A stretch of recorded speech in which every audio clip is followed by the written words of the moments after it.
Bonsoir, Mesdames, Messieurs. Bienvenue au Téléjournal Manitoba. Voici ce qui a capté notre attention aujourd'hui dans l'actualité, à commencer par d'autres manifestations pro-palestiniennes qui ont été organisées aujourd'hui à Winnipeg, alors que la population dans la bande de Gaza est menacée par la famine qui ne fait que s'empirer depuis le début du conflit armé entre Israël et le Hamas. Voici là-dessus le reportage de Lindsay Gay et du vidéographe Zachary Deer.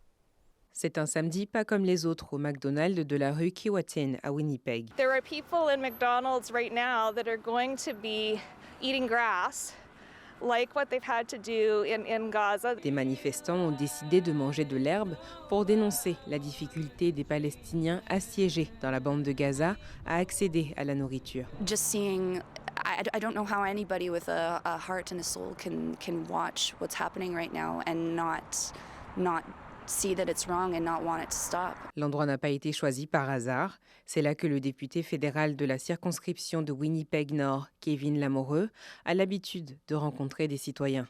Dans une lettre déposée à son bureau, ils lui ont demandé de faire porter sa voix à Ottawa, notamment pour rétablir le financement canadien à un organisme de l'ONU qui aide les réfugiés palestiniens. I love and care for children no matter what part of the world they're from.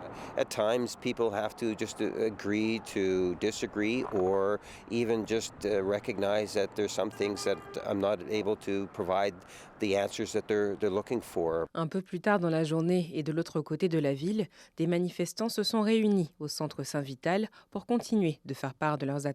Je ne peux pas rester à la maison en sachant tout ce que ça se passe en Palestine. Plusieurs Canadiens ne se rendent pas compte que qu'est-ce qui se passe en Palestine a beaucoup à faire avec nous autres. J'espère que la semaine prochaine, on n'a pas besoin de venir faire des démonstrations, mais jusqu'à ce que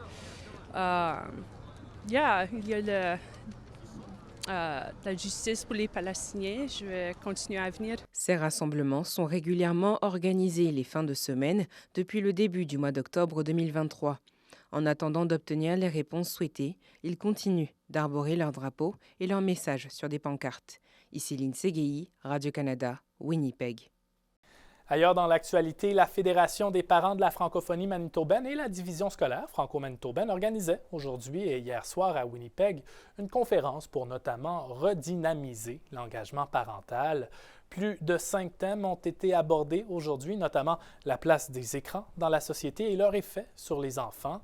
La conférence s'adressait à plusieurs acteurs sociaux, notamment les parents, les professionnels de la jeune enfance et les commissaires de la Commission scolaire franco-manitobaine. Le directeur général de la Commission scolaire estime que pour lutter contre les effets négatifs des écrans chez les enfants, la société doit transmettre des valeurs de rapprochement de l'autre et d'échange autrement que par les écrans.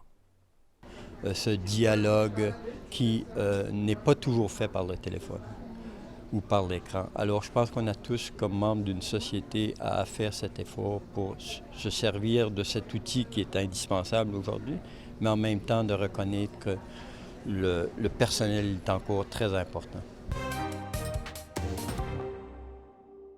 Dans le monde des sports maintenant, les grands joueurs de curling masculin du pays sont à Regina en fin de semaine où a lieu le Brier 2024. Les deux équipes manitobaines, celles de Matt Dunstone et de Reed Carruthers, ont commencé le tournoi en s'affrontant cet après-midi et c'est l'équipe Carruthers qui l'a remporté par la marque de 7-5. Le tournoi se poursuit jusqu'à la finale la fin de semaine prochaine. Et puis en terminant, le sud du Manitoba se prépare à affronter une tempête de neige. Environnement Canada a émis des avertissements de blizzard et de tempête hivernale pour la majorité du sud-ouest et du centre de la province. Dans les régions les plus touchées, la tempête devrait entraîner des chutes de neige allant de 25 à 35 cm avec des rafales de vent pouvant atteindre les 80 km/h et ça jusqu'à lundi matin.